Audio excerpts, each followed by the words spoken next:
In today's video, I'm going to teach you how to share a Smartsheet with view-only access. This is really useful when you want people to see your data and stay up to date, but you don't want them to accidentally change or delete anything. I'll walk you through each step on screen, and you can follow along in your own Smartsheet. First, open the Smartsheet you want to share. At the top right of the sheet, look for the Share button. It's usually near your profile picture and other sheet options. Go ahead and click on Share. This opens the sharing panel, which is where you'll control who has access and what they can do.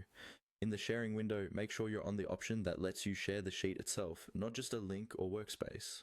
You should see a field where you can add people by email, along with some permission settings.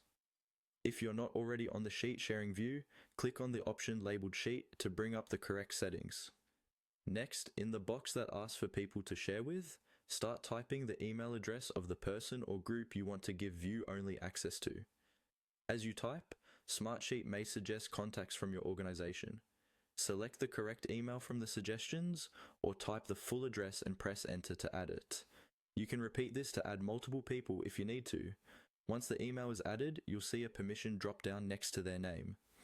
By default, this might be set to something like editor, can share, or another higher level of access. Click on that drop down to change it. This is important because we want to make sure the person can only view, not edit. From the list of permission levels, choose Viewer. Viewer access allows the person to open the sheet, scroll through it, and see all the information, but they won't be able to make changes, move rows, or update any data. This is the safest option when you just want people to reference the sheet. You can also add a short personal message in the sharing window so the recipient knows what the sheet is for and why they're getting access. This can help avoid confusion later. When everything looks correct and the permission is set to Viewer, click on the Share button at the bottom of the window. Smartsheet will send an email notification to the people you added with a link to the sheet, and they'll be able to open it with view-only access. And that's it. You've successfully shared a Smartsheet with view-only permissions, keeping your data protected while still making it easy for others to stay informed.